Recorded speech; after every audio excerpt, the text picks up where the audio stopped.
My God, in my opinion, in my dreams, does not need a vehicle in which to move around. God is omnipresent. God is like a spirit. He's always there. Now in the Bible, the prophet Ezekiel describes a strange story. He says, when I was captured among the captives at the river of Chebar. You have to understand, at that time, Jerusalem was overtaken by the Babylonians. The Babylonians ruled over Jerusalem, and the high society of Jerusalem went as captured slaves to Babylonia. There they have to work for the Babylonians. Ezekiel, by profession, was a high priest at the temple, so he was among the high society. He had to work there. Now, when these slaves are working, and Ezekiel writes all this in the first person, that means the I form, I did, I saw, I realized, not a story in the third person, I saw. Ezekiel writes, all of a sudden they hear the noise in the sky. All the slaves look up there. Then he sees an object coming down from the sky. Then he realizes that the object makes a tremendous noise. He compares the noise with the thundering of a waterfall. Or he compares it with fighting wagons. So a terrible noise this object made. All the slaves looking there, the object comes down, sand is blown up. Ezekiel is high priest by profession, so he believes in the beginning it must be God. He felt on his nose to pray to the Lord. And then he realized this is not God. And then he describes exactly what he sees. He describes not only the noise, he describes the wings. The wings moved. When the wings moved, that the tremendous noise started to be there again. When the wings stood still, they were hanging down. He describes the leg. He clearly says the leg were out of metal. Then he cries the wheel. And the wheel shocked him totally, because the wheel of his times can go forward and backward. But the wheel which he sees here, they go also forward and backward, but at the same time, left and right, without making a steering movement. You see, when you are sitting in your car today, and you want to make a curve, you make on your wheel a curve, a steering movement, and the wheels are turning now that you come in your curve. Ezekiel sees a wheel which goes forward, backward, right and left without making a steering movement. This shocks him so he cannot understand it. He describes it 4 times. Some 30 years ago, I had a secret speech at the headquarters at NASA in Huntsville, in the United States. Secret, why secret? Because both parties agreed not to go to public.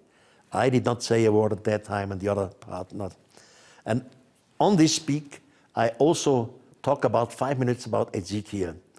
And after the speech, we had a dinner together, and there was the chief of the Department of Construction, an ex-German, his name was Joseph Brumrich, who came to me and said, that was very interesting, but Mr. von Däniken, in the Bible, you will never find technology.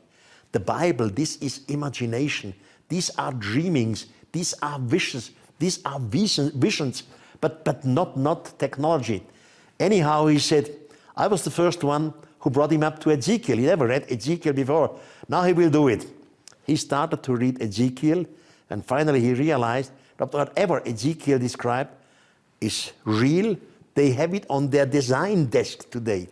And he started to reconstruct Ezekiel's description.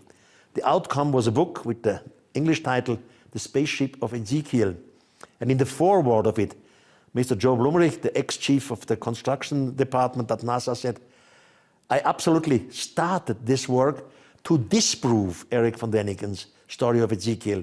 But it was absolutely sensational what comes out. Ezekiel did saw extraterrestrial spacecraft. Now, Ezekiel's spaceship is not a mother spaceship with which you can move from star to star. Ezekiel's spaceship is only an object which today we would call space shuttle. You have to have a mother spaceship, and from the mother spaceship, a smaller vehicle comes down to the Earth. So that's what it was. Now, Ezekiel describes, I think it's up to chapter 40 or so, that the splendorness of God. Yes, by the way, I have to add, this is very important.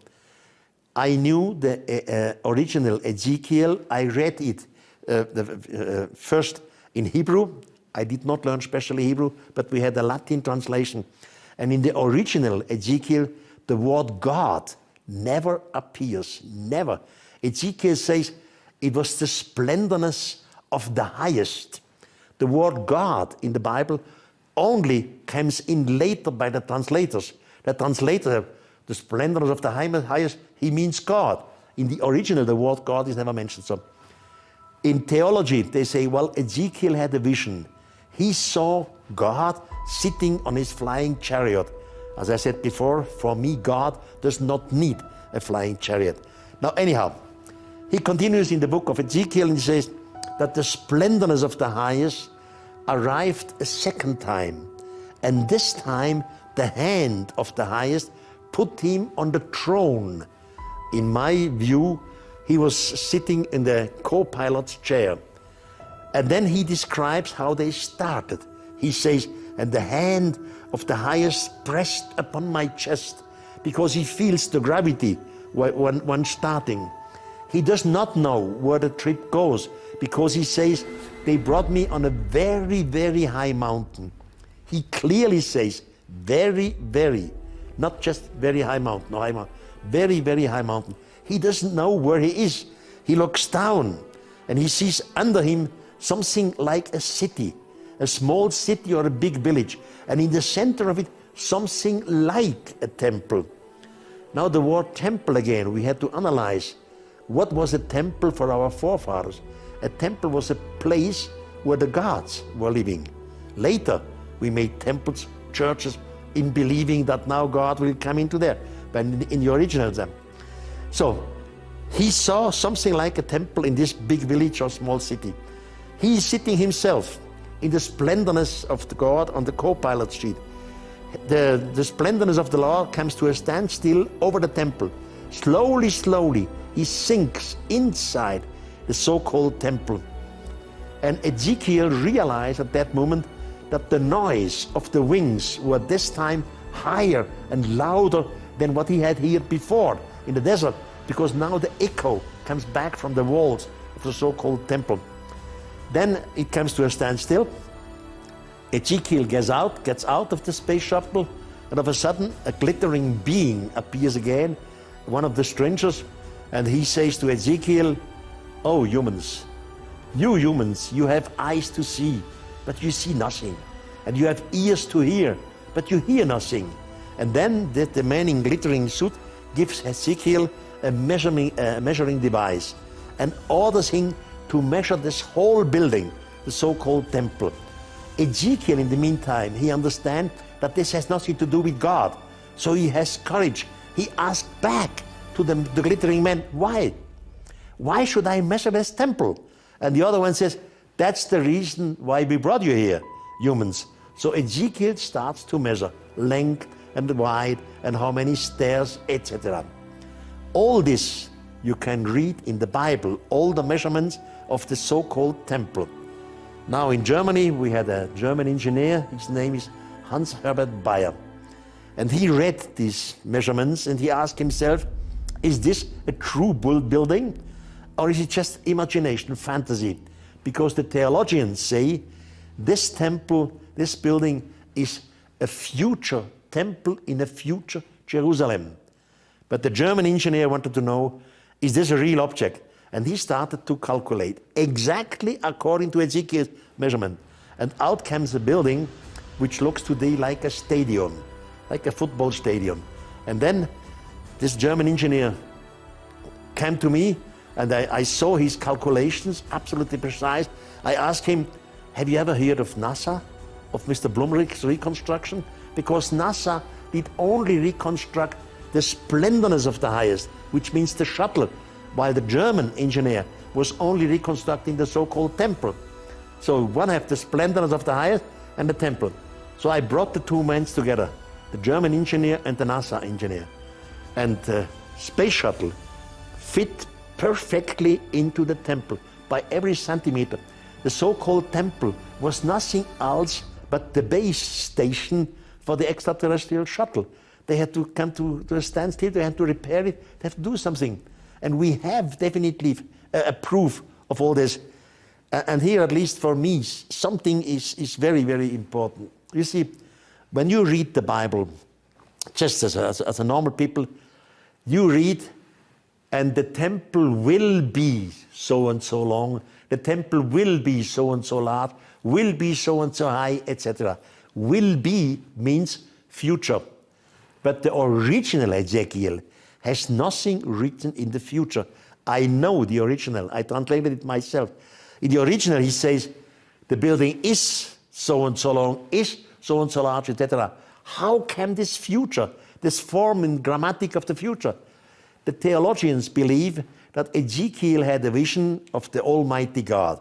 And the Lord now shows him a future temple in the future Jerusalem.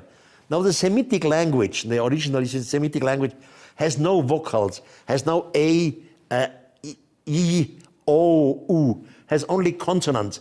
And you simply put these vocals in it. Now, because they believe that Ezekiel is talking about a future temple in the future Jerusalem, they have translated the Ezekiel in the form of the future. The temple will be so and so long, will be so and so long. In reality, it's all present. The temple is so and so long, is also. The temple was nothing than the landing base for the extraterrestrial shuttle.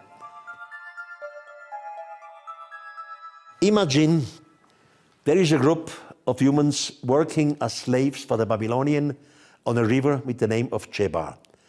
A group of extraterrestrials is watching them, learn their language. The group of extraterrestrials came down. They know in the meantime which human is the leader of this group. It was Ezekiel by profession. He was a high priest in the temple. They took him and brought him on a very high mountain in a far country, very high mountain far away. They give him the order to measure the building, and then they bring him back to his own people. Now his people will ask, hey, Ezekiel, you are back again? Wonderful, we were afraid of you. What have they done to you? Have you been hungry, thirsty? And Ezekiel is very, very happy. He describes his first flight, and he describes he had to measure a building. He says, here are the measuring dates, here. Why should extraterrestrials do things like this?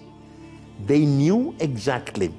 Ezekiel and his society believe that it has to do with the real Almighty God. And because Ezekiel had the chance to be taken away by the real Almighty God, such a description will not just be thrown away. Such a description becomes holy. Such a description will enter into the holy books of mankind. The extraterrestrials know that, of course, humans will have wars throughout the history. They will fight against each other, but the holy texts will remain because they are translated in many, many languages. They knew this. They knew again, in the far future, the human race will have the capability to fly themselves. They will read this old text of Ezekiel, and they will say, come on, this is not God. This is technology. And again, we have the temple. We can reconstruct these things because of the measuring days of Ezekiel. They will come to the conclusion, the one conclusion which I said here. It was not God. It was simply the space shuttle of the extraterrestrials. All what we have to do now, or our science had to do now, is find the temple where Ezekiel was. He was on a very, very high mountain. And I have a possibility of such a temple. In South America, in Peru, 3,800 meters in the Andes, is a temple which archaeology does not understand. The temple is called Chavín de Huántar. Chavín de Huántar has no starting point. It was promptly here. We have no idea of the culture of Chavín de Huántar, because every culture has a development. A culture is not just here. It starts slowly, but the temple of Chavín de Huántar does not fit into the development of a culture. Also, on the walls of the temple of Chavín de Huántar, you found strange heads who look absolutely strange. Some of them have helmets on. And then you find some engravings of winged beings. In archaeology, they call it winged geniuses. Winged beings, tuned so precisely. Ezekiel describes when he was brought on this very, very high mountain.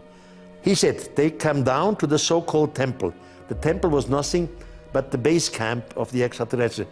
And he saw on the wall, I saw some heads and figures and some winged creatures on the wall. And in Chavín de Huántar, we find these winged creatures. And archaeology does not know who started Chavín de Huántar. Simply not because he was the extraterrestrial in that case. They needed on Earth a base camp. You see, when our scientists, our mountain climbers, they go to the Himalaya, you don't make it in just one line. You need base camps, stop by stop. So extraterrestrials needed something like this too. And one of these base camps was Chavín de Huántar. And Ezekiel was brought up there, and he writes about it. Today we find the temple. We see these winged creatures, etc. It all makes perfect sense.